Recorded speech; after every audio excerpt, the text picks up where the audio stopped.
Hey guys, in this video we're going to be talking about bass strings again. I'm going to show you how I finally changed my strings just on a 4-string Fender bass guitar. And if you guys just want to see that part of the video, then click on the annotation on the video right now. I'm going to have that video up, just that part of the video up separately on my channel so that you guys can go on there and see it as a quick, just a quick reference video, or you can actually go on there and download it. There's an illegitimate way of doing that. I'll have a link in the description. But, you know, just a little reference for you guys on changing strings. But if you guys want to see how to do that right now, click on the annotation. But if you don't want to hear me talk about all the other stuff that I'm going to be talking about. But before I change to a brand new set of strings, I'm going to boil the strings that are already on this bass. You heard me right. I'm going to actually take the strings that are on this bass, take them off, and boil them like eggs, like boiled eggs, and then I'm going to restring the bass, and I'm going to expect these strings to sound a lot brighter. Now, some of you have already heard about this technique, especially bass players, because our strings compared to guitar players' strings they cost a fortune. Bass strings go for anywhere from $25 US all the way up to $50 to $60 US, depending on what brand and what the quality of string is. And the cheapest strings are even far more expensive than guitar strings. So bass players have to find usually another method of kind of getting a brighter sound or cleaning their strings. You'll see a lot of bass players cleaning their strings more than guitarists. I don't really see guitarists wipe down their strings all the time. I have a fret cleaner that I don't actually have with me right now, but I have a fret cleaner that I use. None of my guitarists ever use them because they change their strings daily. I change my strings once every 3 months, and that's if I remember to or if I don't really maintain the strings all that well.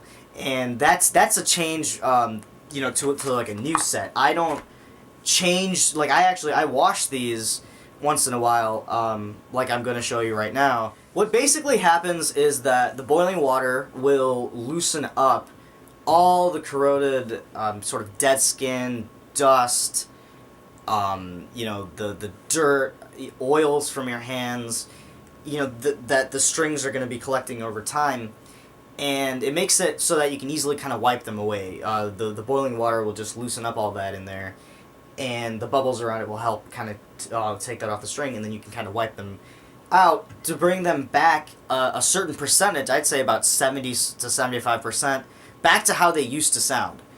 Of course, they're not going to sound like a new set of strings, but it beats the hell out of paying $30, especially if if you just change your strings and they're just getting kind of you're just starting to use them a little bit more. It's easier to kind of do this than always have to pay $30 to $50 for strings. Bass players that are on the road, touring bass members, bass players in your favorite bands, they usually have endorsements from companies, so they either get paid to use the strings or they get the strings for free.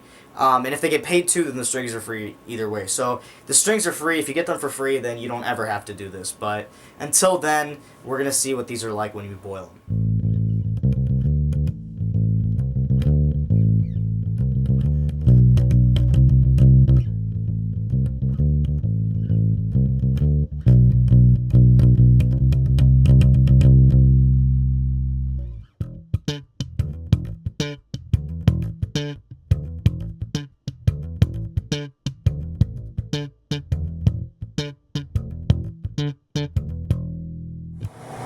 Alright, so you just want to get a pan like this, and you want to fill it up about halfway, just enough to submerge the strings, and turn it up to high just to kind of get it to a quick boil.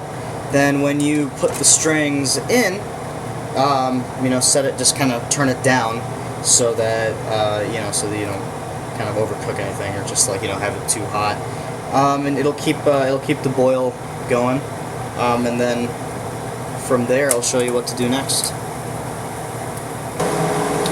So once it starts to boil, you want to take some tongs, put your strings gently in there, be careful, and you want to set those in there for anywhere around 10 to 15 minutes. No more than 15, so I'm going to keep them in there for about 10 minutes.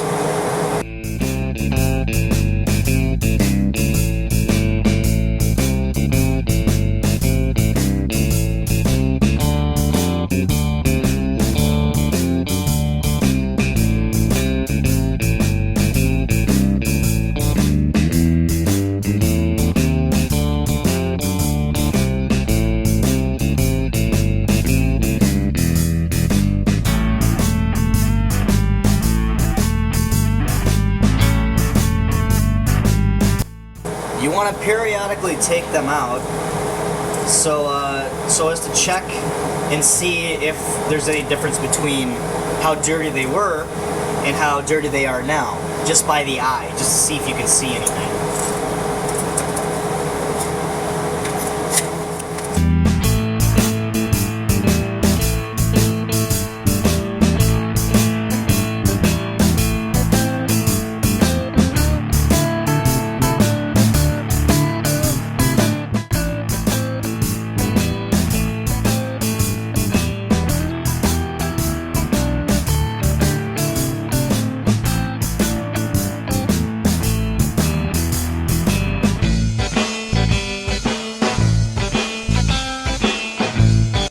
So after you have them boiled, you want to be careful. You want to grab these tongs and place them on a washcloth of some kind. Something to wipe them down with. These are going to be really hot. And with the water, you just kind of want to get rid of that. I'm going to do that later. And what you want to do is just kind of wipe them out. Some people will take these and they'll put them in the oven so they get rid of all traces of water. But since I'm going to be changing these strings anyway, I will not be doing that. Also, I assume that you'll only be doing this maybe once or twice before you kind of change these out, and usually just even once. I don't even think you'll be doing this more than once to the same set of strings. You'll probably just be getting a new set, so I don't really see a reason to dry them any more than essentially by hand, and making sure that they're cool enough to touch because they did just come out of boiling water. Okay, now as you can see, I'm not sure if you can see it, but I can see it. I mean, it's not extremely clean. I mean, you can still see some spots there, but we're gonna see how these sound because it's inside. It's more closer to the string where it does most of the damage. The final rule is to take all of this and clean it up because you do not want your mom getting mad at you. So this is all mom's stuff besides the strings. I'm gonna make sure that all of this is put away. You make sure that all of your stuff is put away. Don't just leave all this out. And if you're going to be kind of taking the water and tossing it, make sure that it doesn't corrode the sink. Sometimes, like, if you leave these in there for... I've had strings that are so dirty that my mom had to, like, de-rust the sink. But that's just because my hands are probably dirty. So we're back, and we've got the boiled strings on there. And we're going to see how they sound.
So, a hell of a lot brighter.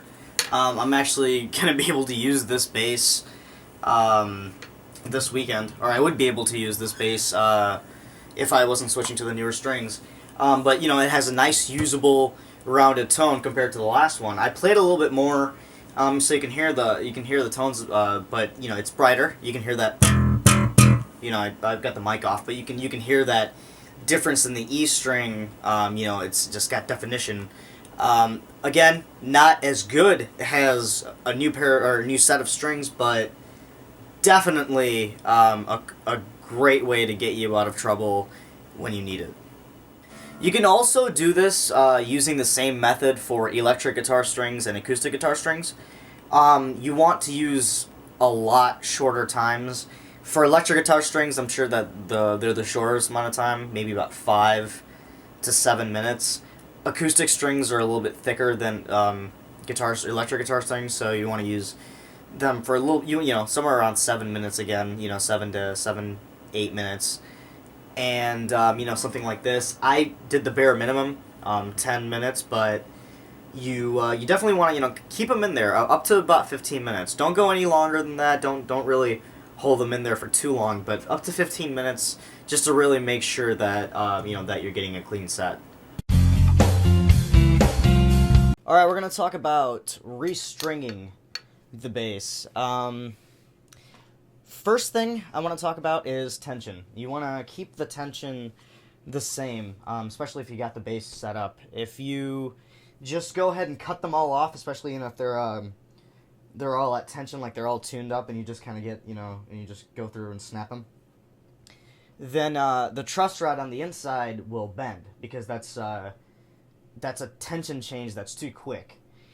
If you have to take every string off, I would recommend detuning for a while, gradually detuning, and then you can take them off if you're going to be cleaning them, or boiling them like I just did, or if you're just changing the pickups or something. I would recommend that you don't just kind of detune every single one, but detune one, wait a minute, detune another, wait a minute, gradually detune each one. And if you're restringing it, I recommend doing it one string at a time, leaving all the strings at tension, taking just the string that you need to restring, and then detuning that one first, and then putting the new string in, winding it up, and then doing the same thing for all the other ones, tuning them back up to tension as you go along. So basically, it's as if though you're detuning one string all the way down, waiting a minute, and then detuning that same string all the way back up. Essentially stretching the string so that there'll be no there's no tension response or anything wrong with the truss rod, and you'll be able to just kind of keep the playing relatively the same. You won't have to go back and adjust it. So we're gonna be starting with the high G string. We're just gonna detune it.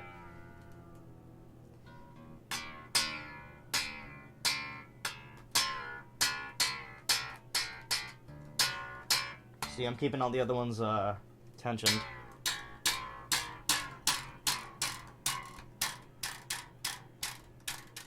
And this helps keep track of which string it is, because the string sizes are so different that if you're kind of doing them one at a time, you can keep track of which one they are. D'Addario bass strings. I was using Ernie Ball, but these guys actually make a little bit more of a variety, so I like these guys. My guitarist also, excuse me, my guitarist also uses this brand of strings. So I don't know. We're not being paid by it, but it is a nice set. I'm also using 45 to 105. 45 and 65 is a regular gauge. The 85 and 105 is a little bit thicker, so I can go down to drop D. Fresh new pack. D'Addario also color codes their strings, so I think that's kind of cool. The green one is going to be our new G string, and if you compare, you guys can't see this, but if you compare the two strings, it's like one is white and one is black. That's just basically how dirty the old string is.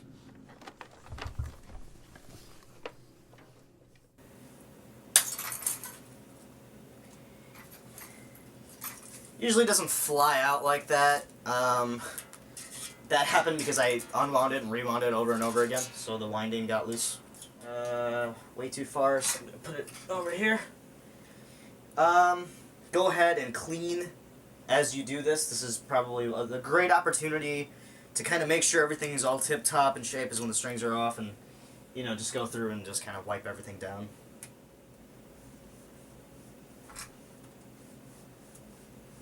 So we've got the string brought through the bridge. Right here at the nut, so this is just a thing that I do to keep the nut lubricated.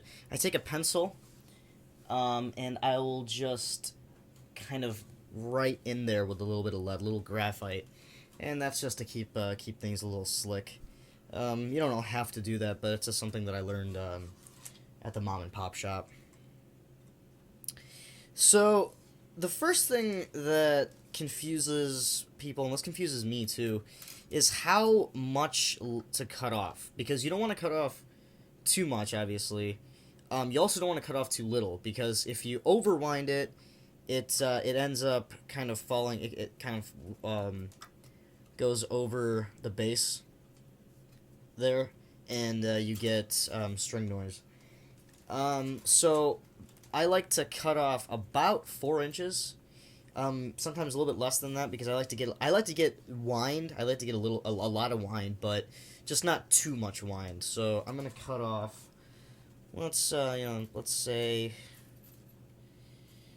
2 frets past, 2 frets past. Where my finger is, we're gonna cut a little bit right there. And now this is something I learned on YouTube, but I also like to bend first, and just kind of bend that. And then snip right above the bend. Okay, so we've got our string in there. We want to make sure that it's going over the saddle and the bridge. Just like we want to make sure that it's properly going in here and underneath the string tree. That's what this is called, so that it angles inward. Section that in there. Since it's bent, it's going to take a little bit. There we go. Now, you want to wind either underneath or above. You know, I'm going to put it underneath like that. And just kind of get, oh, that slipped out. Alright, we're going to wind like this. Now, the tuning, the machine head, you want to turn it counterclockwise, so to the left, when they're facing you. So if the machine heads are facing you, turn them counterclockwise. And you want to make sure that the wind is going to go above the actual string angle. So I'll show you what that means.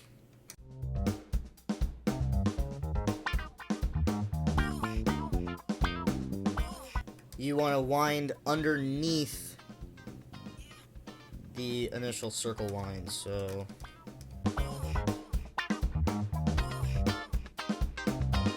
you'll see that I'm using my finger here to kind of hold the string down. You don't want it to jump over.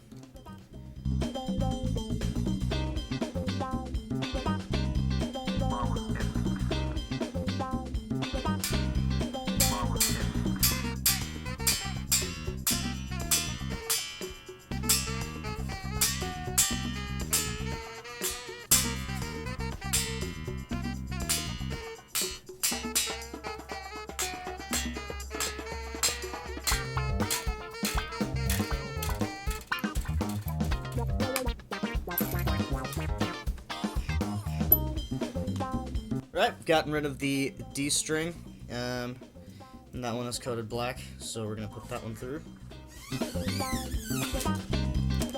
Again, same method as the G. You kind of want to keep it underneath, make sure it's underneath the string tree, wound just the right way, into the bridge nut, like that, over on the bridge saddle. So, again, want to cut, let's see, about 2 worth, so that's about that much. Where my finger is, that's a good general. I like that. Just take 2 tuning pegs, put them in. Again, the spacing between tuning pegs varies, but this is a standard headstock. You'll see this headstock a lot. So, on a standard 4-string Fender headstock, about 2 pegs worth. All right, bring it around like this.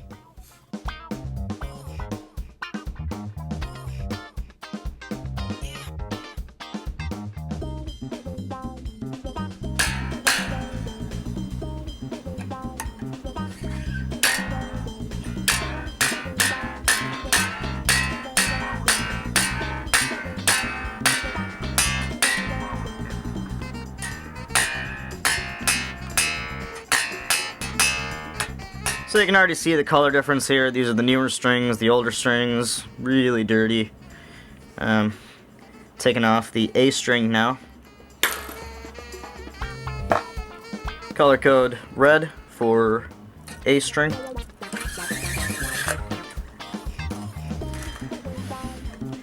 Once again, we're gonna size about that much. That much. Bend it. They're gonna get a little harder to snip and bend as the thicker the gauges go. Now, when you get to the A string and you kind of get this, it's gonna start slipping a little bit. Pull the string towards you. Kind of force a tight wind.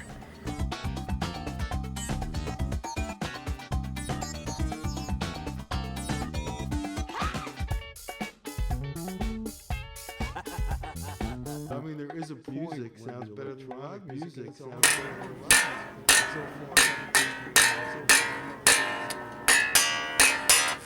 And finally, we got the old E string.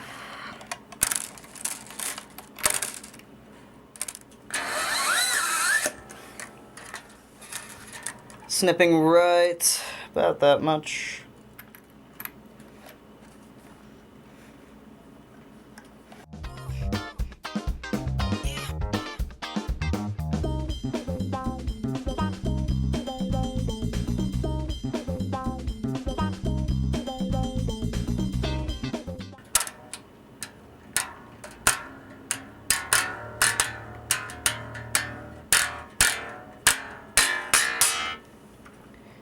And there you have it. I think I have a little bit too much wind on the E and the A strings, so I'm going to go back and change them later. But if you see that my wind, my actual string wind, is above the actual string.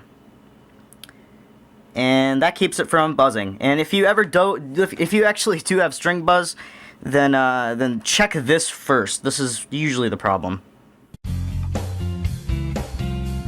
So just to round out the sound of the new strings, let's just test how the new strings sound with the exact same settings on my amp as they were before.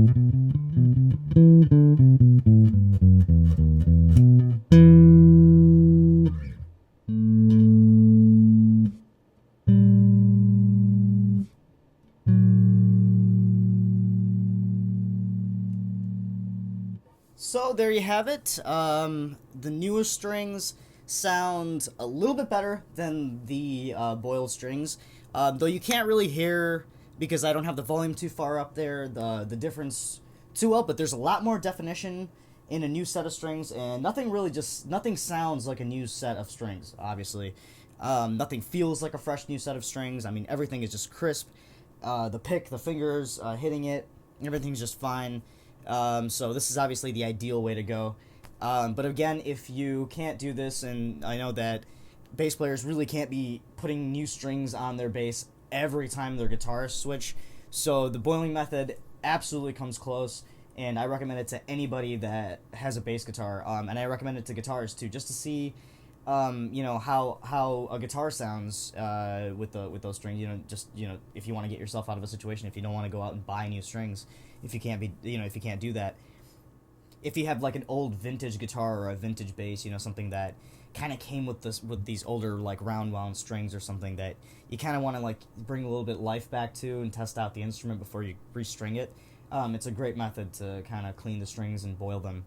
So that's it for the bass strings cleaning and test. If you guys have any questions on the bass strings themselves, on restringing or gauges and anything like that, then holler at me either in the comments down below, which is, again, connected to my Google+, or you guys can get at Twitter, which is the best way to reach me, and I also now have a Facebook, so please like me, and you get we can discuss things, and we can also answer questions on there as well. So thanks for watching, and I will catch you guys next time.